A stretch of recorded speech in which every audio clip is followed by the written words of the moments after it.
Queridos irmãos e amigos, bom estar com vocês de novo aqui na nossa série, Os 50 Mandamentos de Jesus. Estamos no nosso 8º estudo e hoje queremos ver mais 3. Vocês já trabalharam e vamos ver aqui o 30, 31 e 32 na nossa sequência. Deixa eu aproveitar para dizer talvez uma palavra de introdução com relação aos mandamentos.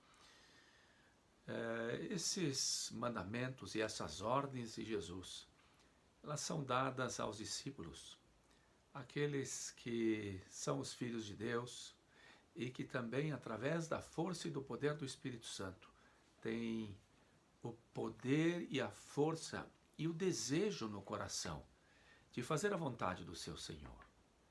Então, para nós, esses mandamentos não são pesados, esses mandamentos são um prazer. Então, queria deixar isso assim, como uma palavra de introdução, porque talvez existam pessoas que nos assistem e dizem, nossa, mais coisas para a gente fazer, mais coisas para a gente guardar.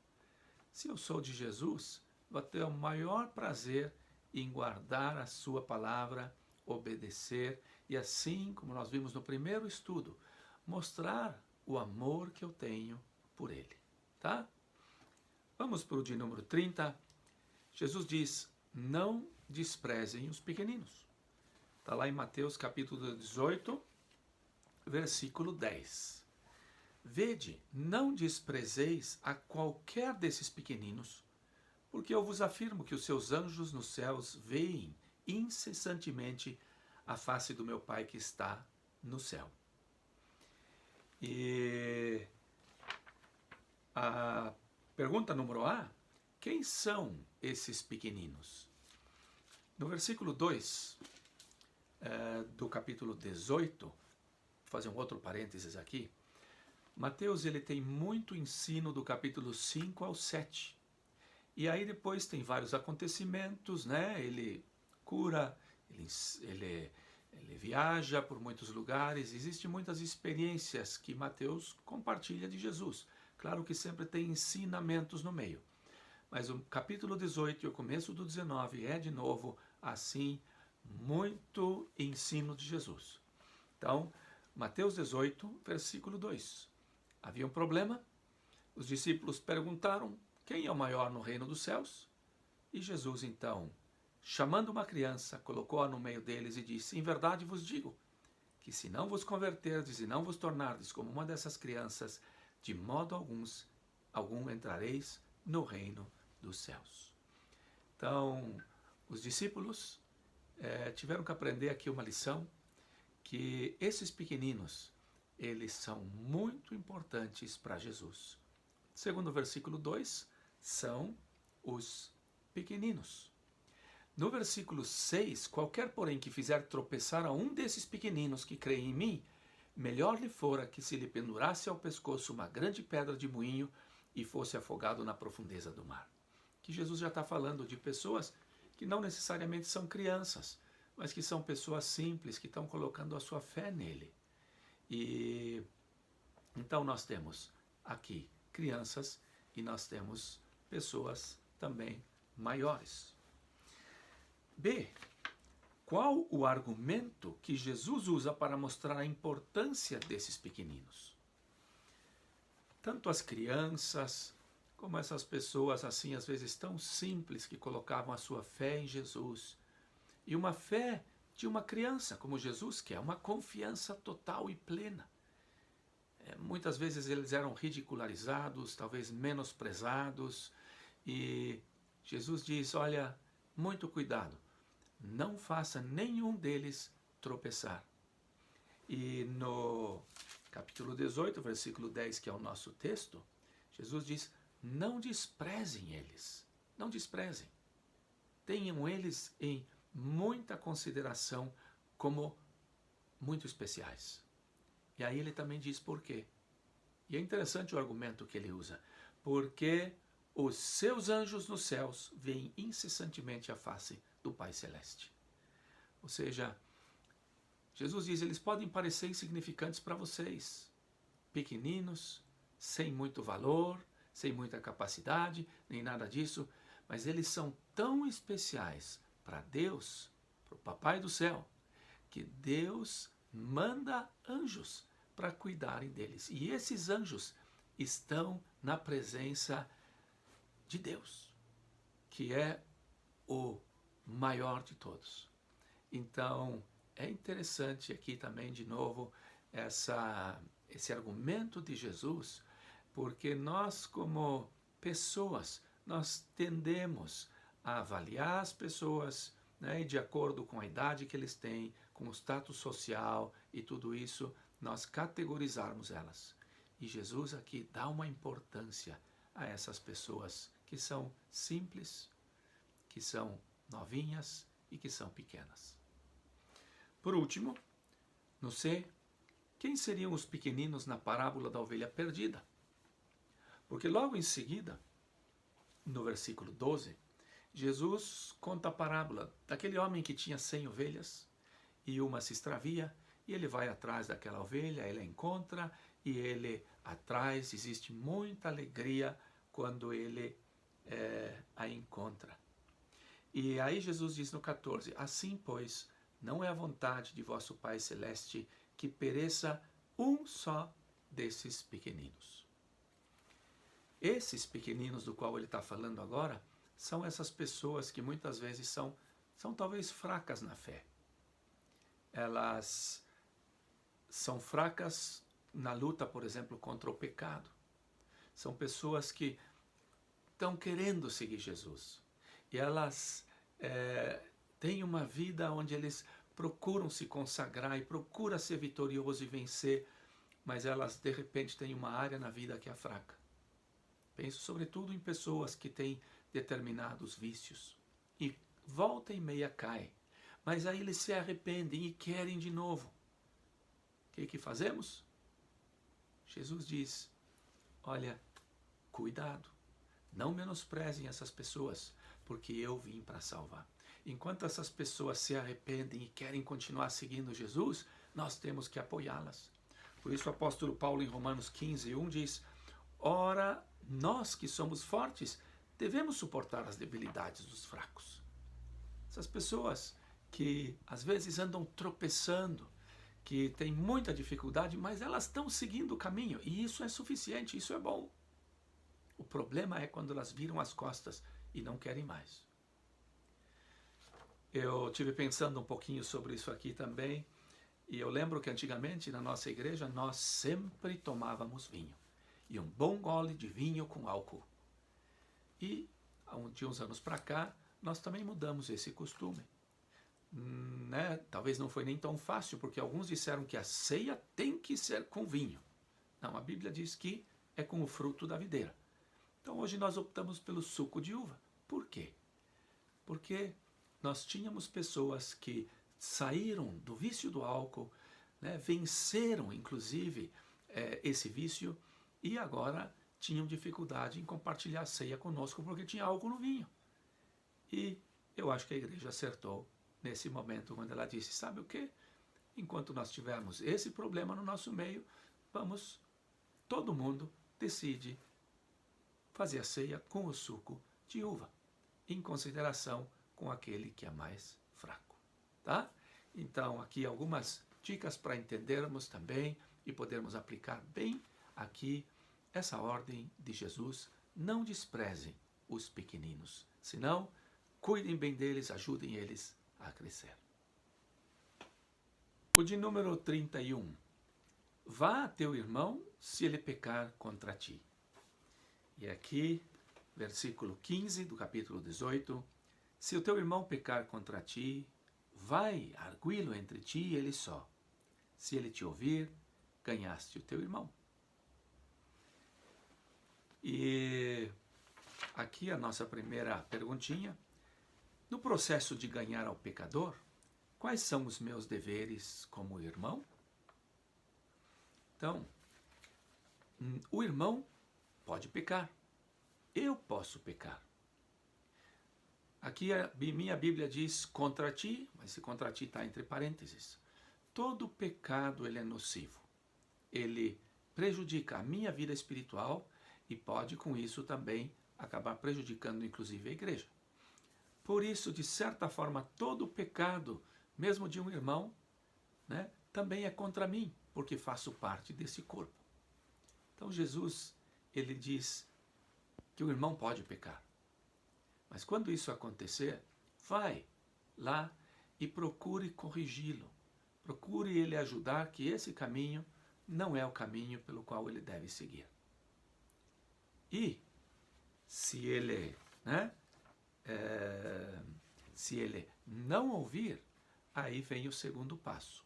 Então, o primeiro passo, vai até ele, sozinho, em particular, não espalhe isso. Segundo passo, se ele não ouvir e não quiser se arrepender, chame uma outra pessoa que também seja uma pessoa que ele considera e procure com essa outra pessoa ganhá-lo. Talvez até uma testemunha que viu ele fazendo aquilo que não está certo. Se ele não ouvir, terceiro passo, leve essa questão à igreja. E aí a igreja, os irmãos da igreja vão tentar ganhá-lo, vão orar por ele, alguns vão ir conversar com ele, e se ele não ouvir os irmãos da igreja, então ele deve ser excluído da igreja, como Jesus mesmo diz, ele deve ser tido como pagão e publicano, ou seja, não é parte, esses não fazem parte, na verdade, da família de Deus. Então, todos esses são passos importantes que Jesus nos ensinou. Não são fáceis, mas são importantes. B. O que queremos alcançar nesse processo? Isso é muito importante. Nós não queremos, o fim aqui não é castigar ninguém, não é prejudicar ninguém, não é fazer mal para ninguém. O fim aqui é ganhar o irmão. É fazer com que ele volte para o caminho certo. Terceiro, em que parte do processo você normalmente para? A maioria das pessoas vê o irmão muitas vezes pecando e errando e não fala nada. Aquele irmão está falando mal de uma outra pessoa e ele conta para você e fala mal da outra pessoa e a gente ouve e ouve, sabe que não está certo o que ele está fazendo, mas a gente não quer encrenca e ouve tudo e não fala nada. Ou a gente sabe que um irmão de repente está mal com o outro e deveria se reconciliar, não vai se reconciliar, e a gente também fica quieto. É muito mais fácil a gente ficar quieto e cada um ir para o seu lado. Mas Jesus diz, não, vai até ele e mostra-lhe o que não está certo e ajude ele a se encaminhar na maneira certa. E essa não é só a responsabilidade do pastor ou do conselho pastoral da igreja. Isso é uma responsabilidade de cada cristão. Se nós fizéssemos isso, a igreja seria bem diferente. Tá? Isso não significa aqui que nós saímos procurando pecado na vida do irmão. Não. Mas quando esse pecado aparecer, aí nós temos responsabilidade. Então, o que queremos é ganhar o irmão e, para ganhar o irmão, o processo é mais longo do que só uma vez. Às vezes, como eu disse, nós vamos uma vez e depois temos que ir com uma outra pessoa, depois temos que levar essa questão para a igreja e assim. Agora, onde é que nós paramos quase sempre? Paramos bem no começo porque não vamos no irmão, ou nós até temos a coragem de ir, mas daí acabamos não levando a coisa adiante. E acabamos não sendo obedientes àquilo que Jesus nos diz. Então, essa questão da disciplina da igreja é uma questão esquecida dentro do meio da igreja, mas se nós queremos ser obedientes a Jesus, nós precisamos também, nesse aspecto, procurar crescer e melhorar e glorificar ao nosso Deus assim também. Quarto, que autoridade nos é dada como igreja para levar o processo até o final? Esse é um processo muito difícil. Não é gostoso, ninguém gosta de fazer isso. Nós não nos vingamos da outra pessoa por ele não querer se arrepender e continuar no pecado. Nós queremos ganhá-lo. Mas se ele não se arrepende e se chega, né, até o terceiro processo, o último processo é a exclusão dele da igreja. E isso deve ser algo, sim, não fácil para nós, doloroso, né? Porque nós queremos é ganhar as pessoas. Agora, se nós chegarmos a esse ponto, fazendo todo o processo anterior também em amor, com o desejo de ganhar o irmão, e nós temos que chegar ao ponto de excluir, cortar uma parte do nosso corpo, porque ela está cancerosa, tem que, né, ela poderia contaminar e prejudicar todo o corpo. Aí Jesus diz, e é interessante o que ele diz no final: em verdade vos digo, versículo 18, que tudo o que ligardes na terra será ligado nos céus, e tudo o que desligardes na terra terá sido desligado nos céus. Se nós obedecermos a Jesus, como Ele aqui nos ordena, e nós chegarmos a esse processo, por mais difícil que seja, Ele diz, vocês estão certos, e o céu avalia isso. E isso que vocês estão fazendo vai ser ligado no céu ou vai ser desligado no céu. O céu, quando nós obedecemos a Jesus, ele trabalha junto com a igreja. E a igreja junto com o céu. Existe uma ligação grande. Agora, quando nós não obedecemos a Jesus, nesse aspecto também que é muito doloroso e difícil para a igreja, o que acontece? Existe um corte, inclusive, das bênçãos de Deus sobre as nossas vidas. Por isso, Jesus enfatiza isso. Bom, vamos para a seguinte. O que eu tenho como número 32. Perdoe a quem te ofendeu. Mateus, capítulo 18, versículo 21 e 22. Então Pedro, aproximando-se, lhe perguntou: Senhor, até quantas vezes meu irmão pecará contra mim que eu lhe perdoe? Até 7 vezes? Respondeu-lhe Jesus: Não te digo que até 7 vezes, mas até 70 vezes 7. Também é um texto bem conhecido. Os fariseus, eles ensinavam que se você perdoou 3 vezes aquela mesma pessoa, na 4ª vez já não precisa mais, você fez a tua parte. E talvez por isso o Pedro chegou para Jesus e diz: olha, Jesus, se eu perdoar 7 vezes, tá bom, né? E esperava, acho que um tapinha nas costas, ou um aplauso de Jesus.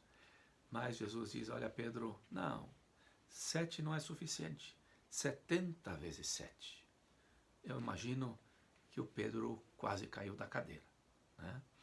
Então, vamos para as subperguntas aqui. O que é a diferença nas vezes que Pedro estava disposto a perdoar e as vezes que Jesus disse que devemos perdoar nos dizem? Pedro estava, como eu disse, acho que já procurando ser extremamente generoso. Mas Jesus, ele vai muito, muito mais além. Isso nos mostra a diferença entre Deus e nós homens. Inclusive dos homens bons, porque os homens bons perdoam até 7 vezes. Mas Deus perdoa 70 vezes 7, ou seja, mais do que isso ainda. Então, aqui nós temos o lado divino do perdão, que está disposto a perdoar e a perdoar, né? E aquele lado humano, que é muito mesquinho com o perdão. Então essa é a grande diferença. E é só por isso que, na verdade, nós temos uma chance, porque Deus, na verdade, vê todo o nosso pecado, até aquilo que nós não vemos. E Ele nos perdoa quando nós estamos em Cristo, né? Então, Jesus deixa isso bem claro para Pedro. Inclusive, lá em Lucas tem um texto onde Jesus diz que quando uma pessoa vem 7 vezes no mesmo dia me pedir perdão, eu devo perdoá-la. Incrível. Nossa, isso exige realmente uma nova vida dentro de nós, ser espiritual. Senão, a gente não faz isso. B. O que acontece com quem não está disposto a perdoar? Jesus conta uma parábola do versículo 23 em diante. E essa parábola também é muito interessante porque ela mostra um rei que decidiu ajustar contas com os seus servos.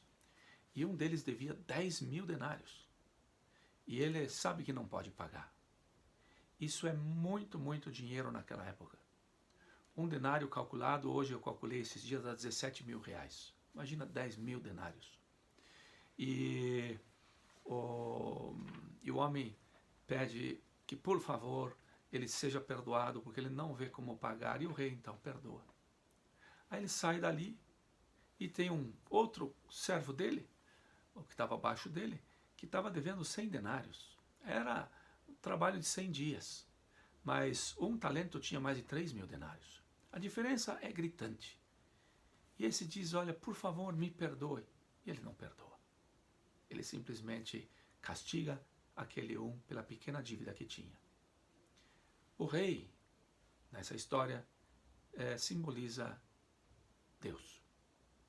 E esses dois servos, ou homens, simbolizam os homens. E aqui nós vemos que dentro da tendência humana nós temos um pouco disso, de que queremos ser muito perdoados, mas estamos dispostos a perdoar pouco.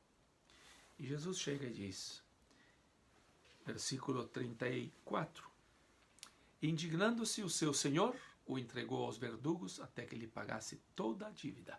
Por quê? Porque ele não perdoou aquele seu conservo que tinha uma dívida pequenininha. Assim também meu Pai Celeste vos fará, se do íntimo não perdoardes cada um seu irmão.